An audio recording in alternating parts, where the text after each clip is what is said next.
ಗಡಿ ಮುತ್ತಿದಾಗ ಕೊಂದ ಕನ್ನಡದ ಕಪ್ಪು ಮಣ್ಣಿನವನು.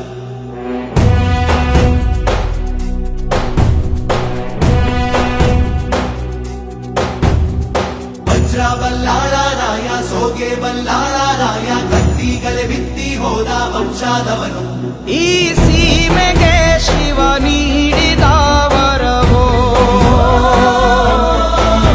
ಈ ಊರಿಗೆ ಇವಾಲದ ಮರವೋ, ಮೂರು ಸುತ್ತಿನ ಕ್ವಾಟೆ ಗಸ್ತಿಗೆ ನಿಂತ ಗರಡಿ ಮನೆ ನಾಯಕ. 6,000 ದಂಡು ಬಂದರು ಬಿಡನು ಕಾವಲಿನ ಕಾಯಕ. ನನ್ನ ಗುರಿ ಈ ಗ್ರಾಮನ ಅಭಿವೃದ್ಧಿ ಮಾಡ್ಬೇಕಷ್ಟೇ, ನನ್ನ ಚಿಂತನೆ ಅಭಿವೃದ್ಧಿ ಅಷ್ಟೇ.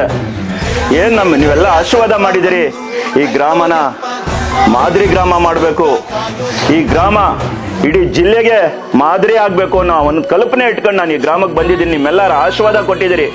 ಒಂದು ಕಡೆ ಮುಸ್ಲಿಂ ಬಾಂಧವರು, ಒಂದು ಕಡೆ ಎಲ್ಲ ಸಮಾಜದ ಹಿಂದೂ ಬಾಂಧವರು ಆಶೀರ್ವಾದಕ್ಕೆ ನಾನು ಎಲ್ಲೂ ಧಕ್ಕೆ ತರದಂಗೆ ಮುಂದಿನ ದಿನಗಳಲ್ಲಿ ಯುವಕರಿಗೆ ಉದ್ಯೋಗ ಕೊಡಿಸೋದಿರ್ಬೋದು, ಇಲ್ಲಿ ಕೆಲಸ ಕಾರ್ಯಗಳಿರ್ಬೋದು, ಯಾವುದೇ ಒಂದು ಕೆಲಸಗಳಿರಲಿ ಗೊಂದಲ ಇಲ್ದಾನೆ ನಿಮ್ಮ ಜೊತೆ ನಿಮ್ಮ ಮನೆ ಮಗನಾಗಿ ಇವತ್ತು ನಾನು ಇರ್ತೇನೆ ಅಂತೇಳಿ ಪ್ರಾರ್ಥನೆ ಮಾಡ್ತಾ ಕೈ ಮುಗಿದು ಕೇಳ್ತಾ, ಇಷ್ಟೊಂದು ಅದ್ಭುತವಾಗಿ ನನಗೆ ಆಶೀರ್ವಾದ ಮಾಡಿ ತಾಯಂದ್ರು ಊಟ ತಿಂಡಿ ನಿದ್ರೆ ಬಿಟ್ಟು ನನಗೆ ಗೆಲುವಿಗೆ ಶ್ರಮ ಪಟ್ಟಿದ್ದೀರಿ. ನಿಮಗೆ ಆಭಾರಿ ಆಗಿರ್ತೇನೆ ಅಂತೇಳಿ ಮತ್ತೊಮ್ಮೆ ನಮ್ಮ ತಾಯಂದಿರಿಗೆ.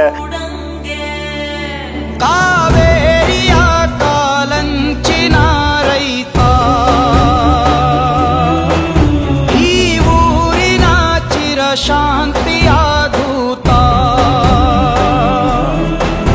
ಈ ಭೂಮಿಗೆ ಬೆನ್ನು ಕೊಟ್ಟವನಲ್ಲ ಬೆವರ ಗೆಣೆಕಾರ.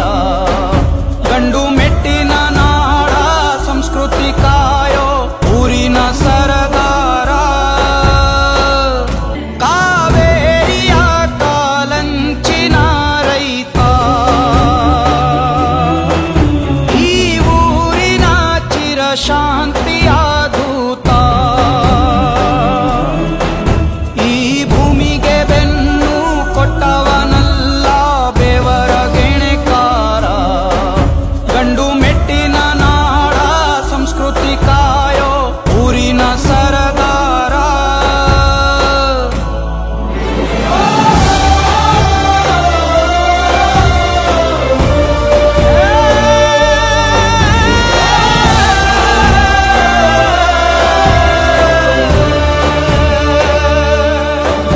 ಹಿರಿಯರಿಗೆ ಎಲ್ಲ ಒತ್ತಡಗಳ ಮಧ್ಯನೂ ಎಷ್ಟೇ ಒತ್ತಡಗಳು ಬಂದ್ರೆ ಕೂಡ ನೀವೆಲ್ಲಿನೂ ಒಂಚೂರು ಜಗ್ದನೆ ನನಗೆ ಆಶೀರ್ವಾದ ಮಾಡಿದಿರಿ.